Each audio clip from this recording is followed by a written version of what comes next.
Hello. Hi. This is Rachana. Actually collaboration 3 types ఉంటాయి. First one వచ్చేసి reimbursement. Reimbursement ఏంటి అంటే, మనమే ప్రొడక్ట్ కొనుక్కోవాలి అండ్ మనమే రివ్యూ చేయాలి. అండ్ అప్పుడు ఏజెన్సీ లేదా బ్రాండ్ వాళ్ళు మనకి పే చేస్తారనమాట. అండ్ మోస్ట్‌లీ అట్లాంటివి ఇగ్నోర్ చేసేసేయండి ఇనీషియల్ స్టేజెస్‌లో. ఎప్పుడైనా సరే ఇగ్నోర్ చేసేసేయండి. And next one is barter collaboration. Barter collaboration ఏంటి అంటే, బ్రాండ్ మనకి ప్రొడక్ట్ పంపిస్తుంది. ఇన్ ఎక్స్‌చేంజ్ మనం ఒక రీల్ ఇవ్వాలి వాళ్ళకి. ఒక హానెస్ట్ రివ్యూ అయినా లేకపోతే సంథింగ్ ఆ ప్రొడక్ట్‌ని యూజ్ చేస్తూ రీల్ ఇవ్వాలి వాళ్ళకి.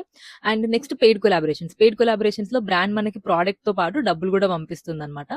And this is how collaborations work. Collaborations ఎట్లొస్తాయి అంటే, బాటా కొలాబరేషన్స్ యూజువల్లీ గ్రూప్స్ ఉంటాయి. ఇన్స్టాగ్రామ్ లో కానీ, వాట్సాప్ లో కానీ, ఏజెన్సీస్ వి కానీ గ్రూప్స్ ఉంటాయి. వాళ్ళు ఫార్మ్స్ ఇస్తా ఉంటారు.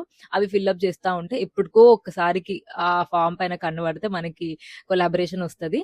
అండ్ పెయిడ్ కొలాబరేషన్స్ ఎట్లొస్తాయి అంటే, paid collaborations mostly agencies through వస్తాయి. బ్రాండ్ త్రూ చాలా తక్కువగా వస్తాయి. ఏజెన్సీస్ ఉంటాయి, వాళ్ళకి వాళ్ళే మనకి అప్రోచ్ అవుతారు. That's how paid collaborations works. Okay, ఇదంతా అయిపోయింది. మరి ఎట్లా చార్జ్ చేయాలి, ఎంత మినిమం అమౌంట్ చార్జ్ చేయొచ్చు అన్నది నెక్స్ట్ రీల్ లో పోస్ట్ చేస్తా.